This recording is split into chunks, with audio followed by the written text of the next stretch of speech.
السلام علیکم ورحمۃ اللہ وبرکاتہ۔ محترم ناظرین، آپ تمام کا خیر مقدم ہے، دل کی گہرائیوں کے ساتھ استقبال ہے پروگرام انوار قرآن میں۔ آج کی اس بزم میں پیش خدمت ہے قرآن مجید کے 28ویں پارے کا ترجمہ، تلخیص، تفسیر، جس میں شامل ہے سورۃ الحشر، سورۃ الممتحنہ، سورۃ المجادلہ، سورۃ الطلاق، سورۃ الصف، سورۃ الجمع، سورۃ المنافقین۔ تو آئیے شامل ہوتے ہیں پروگرام تفسیر قرآن میں۔ بسم اللہ الرحمن الرحیم، نحمدہ ونصلی ونسلم علی رسول الکریم وآلہ وصحبہ اجمعین، اما بعد۔ محترم ناظرین، آج ہم آپ کی خدمت میں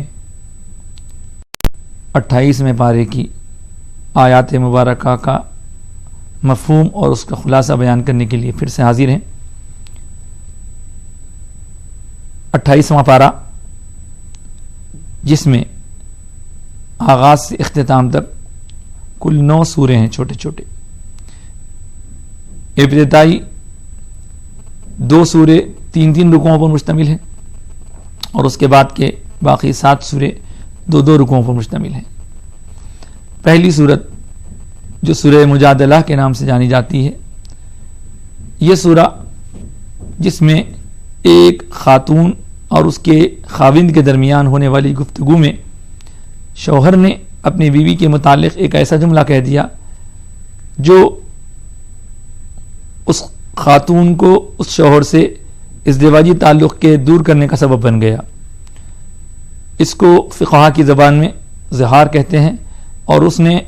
لڑائی جھگڑے کے دوران اپنی بیوی سے کہہ دیا تھا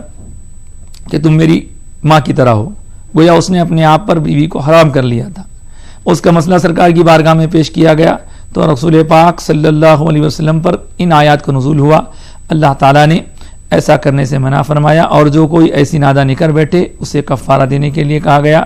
کہ وہ غلام آزاد کرے یا 60 مسکینوں کو کھانا کھلائے، اور یا پھر متواتر 60 روزے رکھے۔ اس طرح اللہ تعالیٰ نے ان احکام کے بیان فرمانے سے اس صورت کا آغاز فرمایا۔ پھر اللہ تعالیٰ نے آگے لوگوں سے یہ بیان فرمایا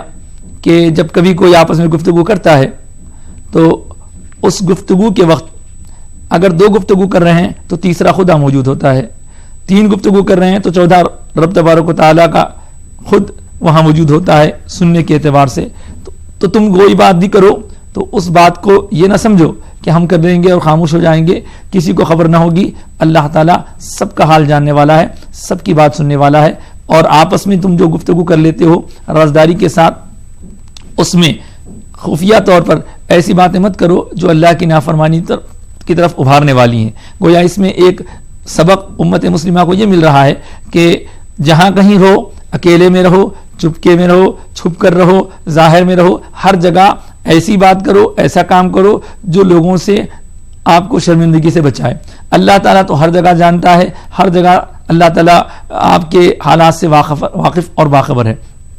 اسی میں ایک آیت ایسی بھی ہے جس میں اللہ کے رسول صلی اللہ علیہ وسلم کے صحابہ کو حکم دیا گیا کہ جب کوئی تمہارے پاس آئے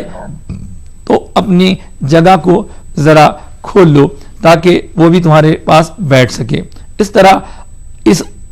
سورے میں ایک ایسی آیت بھی ہے جس پر صرف حضرت سیدنا علی رضی اللہ تعالیٰ عنہ کو عمل کرنے کا موقع ملا۔ ہوتا یہ تھا کہ لوگ سرکار سے رازدارانہ بات کرنے میں وقت بہت گزار دیتے تھے، جس سے اور لوگوں کو تکلیف ہوتی، تو اللہ نے حکم نازل فرمایا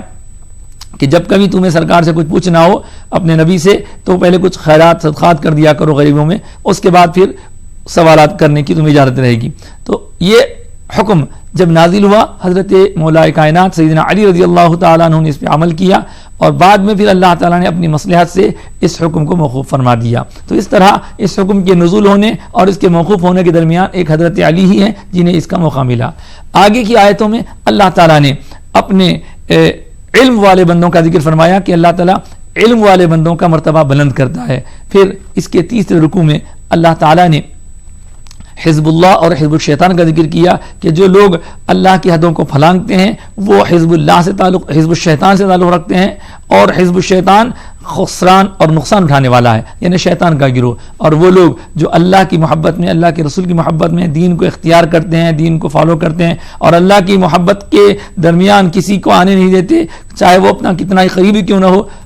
ایسے آدمی کو حزب اللہ میں شمار کیا گیا، اور ان سے اللہ راضی، اللہ سے وہ راضی، اور اللہ تعالی حزب اللہ کو فلاح اور کامیابی دینے والا ہے۔ اس میں اشارہ حضرت ابوبکر صدیق رضی اللہ تعالیٰ عنہ سے متعلق بھی ہے کہ ایک مرتبہ ان کے والد نے کسی طرح سرکار کے بارے میں گستاخی کی تھی، تو انہوں نے اپنے والد کو تھپڑ رسید کر دیا تھا۔ پوچھا گیا ایسا کیوں؟ تو کہا حضور آپ کی شان میں گستاخی برداشت نہیں ہوتی۔ اس وقت یہ آیت نازل ہوئی۔ المختصر، یہ سورہ جو تقریباً 22 آیتوں پر مشتمل ہے، ایک انوکھا سورہ ہے۔ قرآن مجید میں اس سورہ کی خصوصیت یہ ہے کہ اس کی 22 آیتوں میں ہر آیت اللہ کے نام اللہ سے موسوم ہے، ہر آیت میں اللہ موجود ہے، اللہ کا لفظ موجود ہے، کہیں ایک مرتبہ موجود ہے تو کہیں دو مرتبہ موجود ہے۔ اس طرح اس سورہ مجادلہ کے بعد جو دوسرا سورہ ہم اپنا عنوان دیکھ رہے ہیں، اس سورہ کا نام ہے سورہ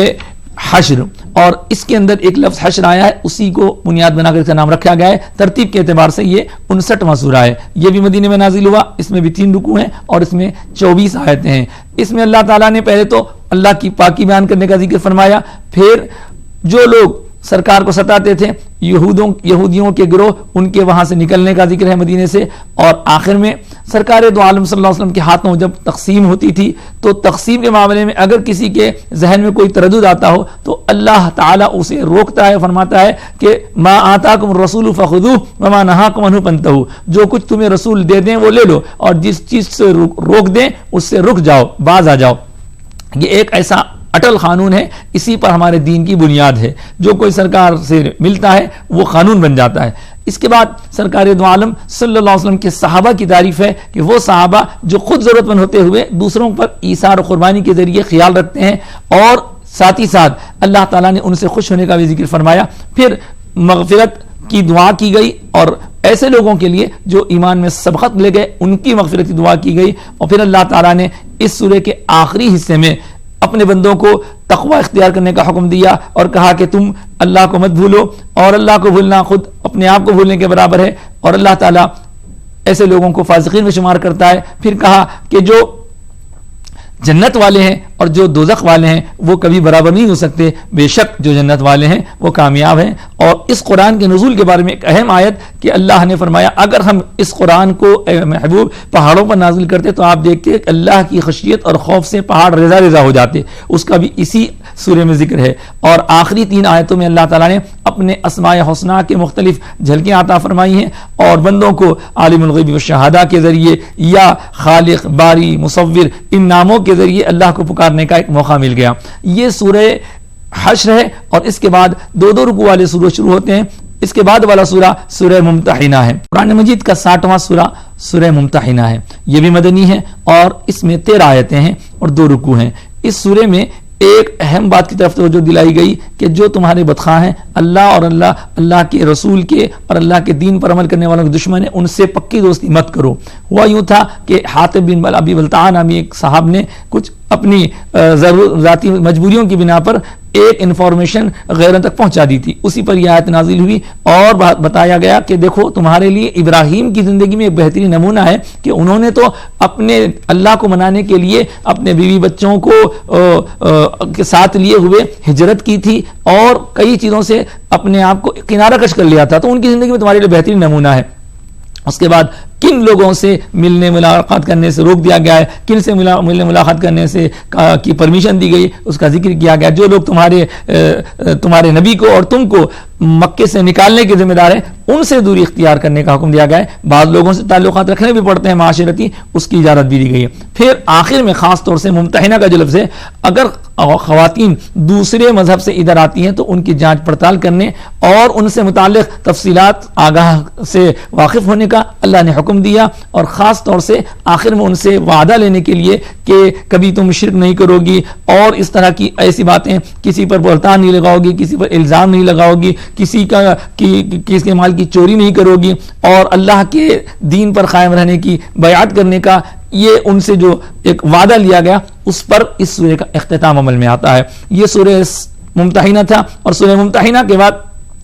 ایک اور سورہ وہ بھی مدنی ہے, سورہ نمبر 61 سورہ صف ہے. اللہ تعالیٰ کو اس کی راہ میں نکلنے کے لیے جو لوگ اپنی طاقت کا مظاہرہ کرتے ہیں اس کو خوشنود کرنے کے لیے اللہ کے حکم کے مطابق صف اور مضبوط صف بنائے رہنے والوں کو اللہ پسند فرماتا ہے. اس سورہ کا آغاز بھی اللہ نے تسبیح سے کیا ہے, سبح للہ ما فی السماوات و ما فی الارض, کہ جو کچھ آسمان و زمین میں سب اللہ تعالیٰ کی تسبیح بیان کرتا ہے, پاکی بیان کرتا ہے. اس کے بعد مدنی سورہ جمعہ ہے جو 62 نمبر رکھتا ہے اور جس میں 11 آیتیں ہیں. اللہ تعالیٰ نے پہلے تو یسبحو سے اس کی شروعات کی, گویا مضارع کا صیغہ ہے, اور وہ ملک وہ قدوس جو جس کی پاکی بیان کی جاتی ہے اس کی ایک شان یہ بیان کی گئی کہ اسی نے اپنے خاص رسول کو جو اس کی آیتیں پڑھ کر سناتے ہیں اور جو بندوں کے پاک کرتے ہیں ان کو بھیجا ہے. والذی بعث فی الامیین, کہاں بھیجا ہے؟ امیین میں بھیجا ہے, مکے کے رہنے والوں میں بھیجا ہے, اور وہاں بھیج کر اللہ نے ان پر ایک طرح سے احسان کیا ہے. جبکہ وہ لوگ اس سے پہلے گمراہی کا شکار تھے, ان کے آنے کے بعد حضور پاک علیہ السلام کی آمد کا ذکر ہے, حضور کو اللہ کی طرف سے بھیجے جانے کا ذکر ہے, اور پھر حضور کا فیض صرف سرکار کے ظاہری حیات تک ہی نہیں بلکہ وہ آخرین منہم لما یلحق بہم, جنہوں نے سرکار سے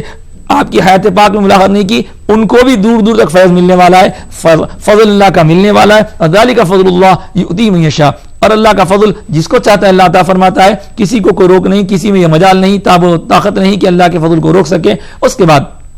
تورات کو خالی کتاب کی شکل میں اختیار کرنے والے ان یہودیوں کا ذکر کیا گیا کہ جس طرح ایک جانور پر کتابوں کو لاد دیا جاتا ہے ایسے نہ رہو بلکہ اس سے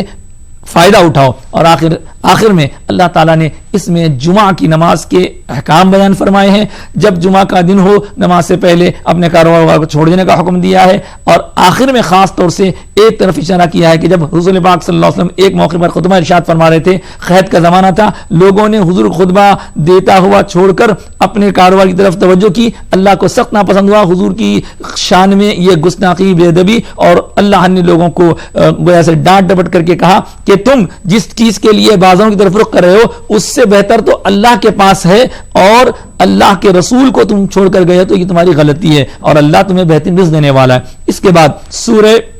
منافقون جس کا نمبر 63 ہے وہ بھی مدنی ہے, اور اس میں 11 آیتیں ہیں. مدینہ منورہ میں آپ جانتے ہیں کہ سرکار دو عالم صلی اللہ علیہ وسلم سے ملنے والوں میں ایک گروہ منافقین کا بھی تھا کہ وہ ظاہراً اپنے آپ کو مسلمان بتاتے لیکن حقیقتاً وہ غیروں کے ساتھ ملے ہوئے تھے. ان کو جو سامنے آ کے دعوے کرتے تھے اللہ تعالیٰ نے کھول کر رکھ دیا, کہا کہ یہ جو آپ کو رسول ماننے کی بات تو کرتے ہیں لیکن حقیقت میں یہ مومن نہیں ہے, اور ان کے متعلق تفصیلات بیان کی گئیں. اب حضور کی رحمت والی مزاج تو سب کے لیے دعا کرتی تھی, ان کے لیے بھی دعا کرتی تھی. اللہ نے فرمایا کہ آپ ان کے لیے استغفار کی دعا کریں تو بھی قبول ہونے والی نہیں, لیکن اس سے یہ مطلب نہیں کہ کسی کے حق میں بھی استغفار کی دعا قبول نہیں ہوتی. بسا اوقات اس سے بات ایسی سمجھ میں آتی ہے کہ سرکار کی دعا کسی کے لیے قبول نہیں, ایسا ہرگز نہیں. قرآن کی ایک اور آیت سورہ نساء میں ہے جس میں بتایا گیا کہ مومنین کے لیے سرکار کی دعا استغفار کی دعا کارگر ہے, اور سرکار کی دعا سے ہی مغفرت نصیب ہوتی ہے. سرکار کی دعا منافقین کے حق میں قبول نہیں ہوتی, شفاعت نہیں ماننے والوں کے حق میں قبول نہیں ہوتی, جو مانتا ہے اس کے حق میں برابر قبول ہوتی ہے,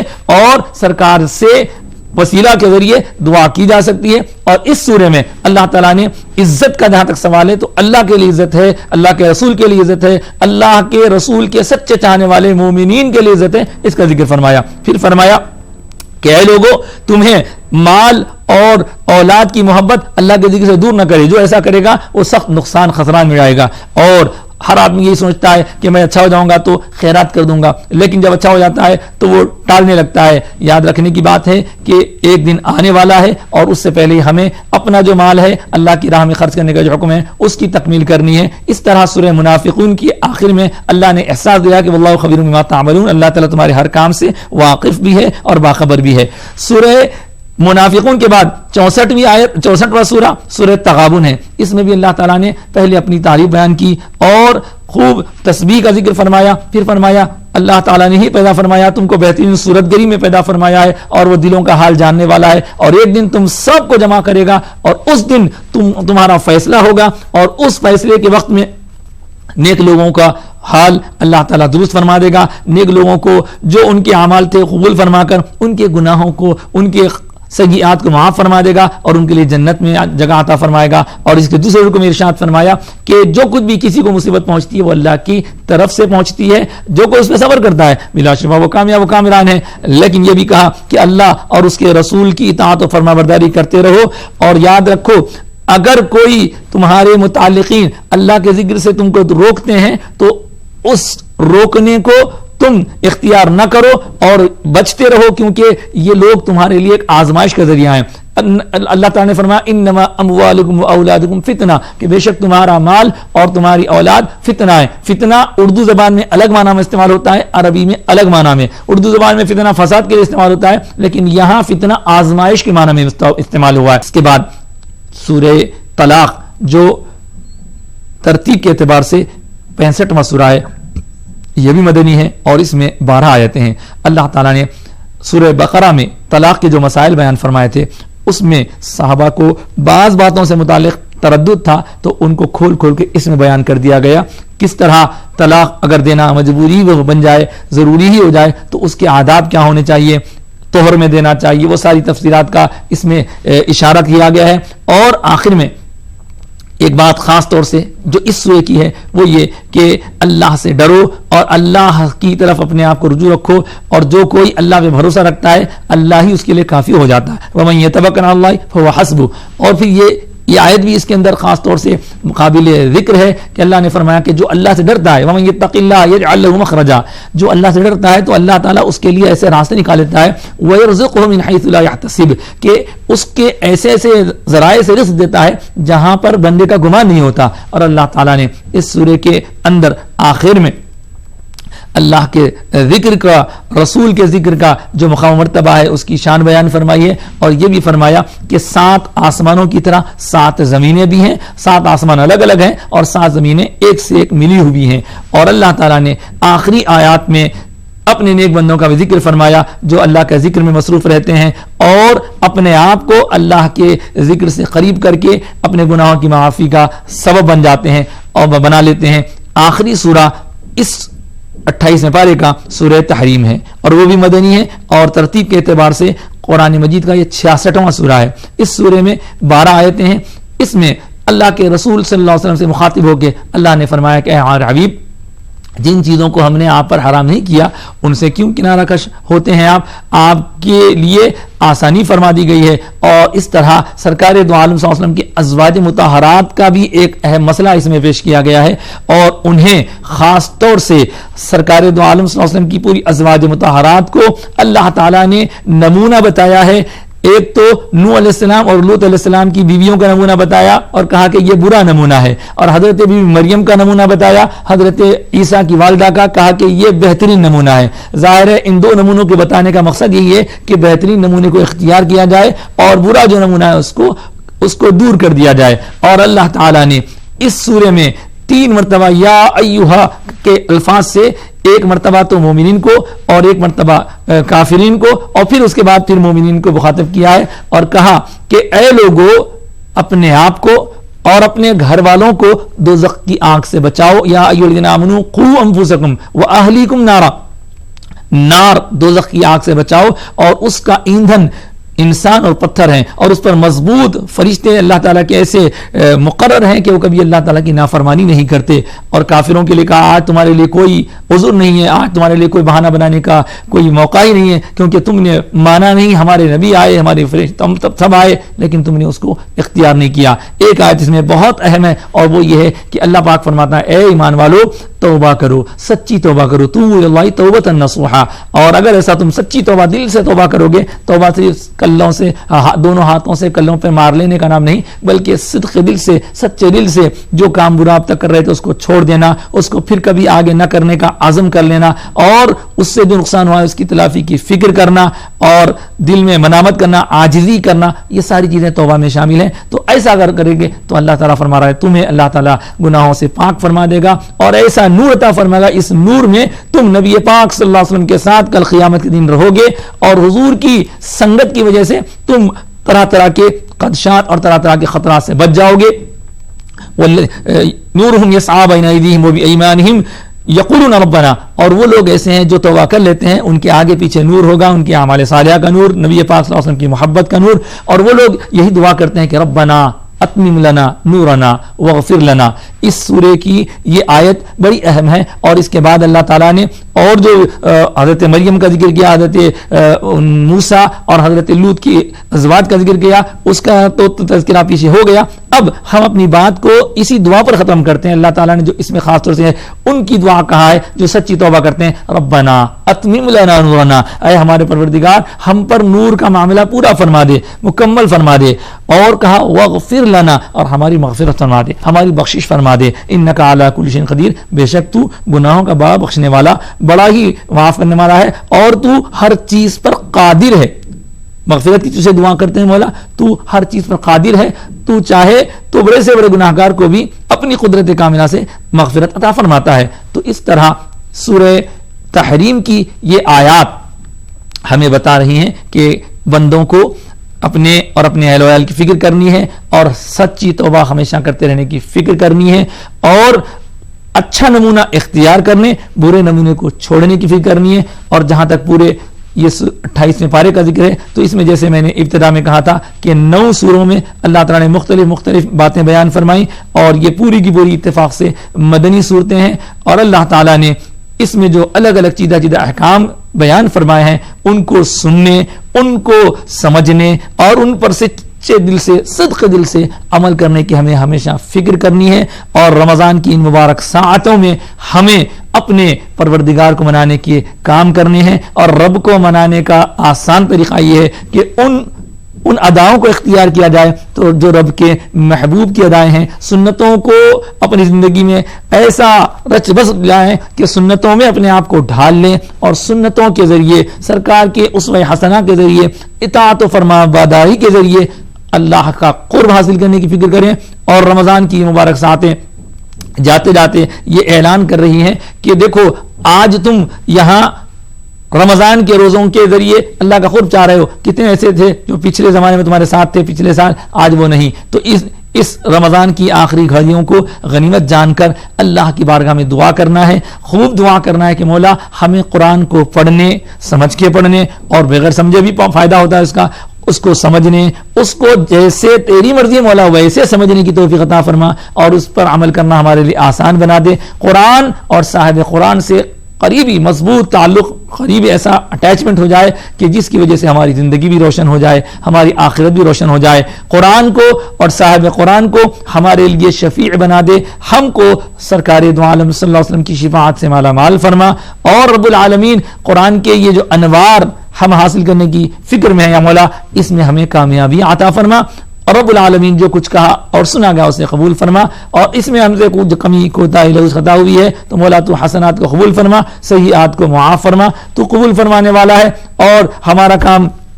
جو کچھ ہے وہ تیری بارگاہ میں ہے، تو اپنے فضل و کرم سے قبول فرما لے. آج کی گفتگو ہم یہی روکتے ہیں. آمین یا رب العالمین. اللہ تعالیٰ کی بارگاہ میں دعا کے ذریعے ہم نے اپنے اس سلسلے کو مکمل کیا. 28واں پارہ ختم ہوا. انشاءاللہ 29واں پارہ لیے ہوئے کل پھر حاضر ہوں گے، اور 29ویں پارے کے جو مفاہیم ہیں ان پر نظر ڈالنے کے لیے، طائرانہ نظر ڈالنے کے لیے پھر ہم حاضر ہوں گے.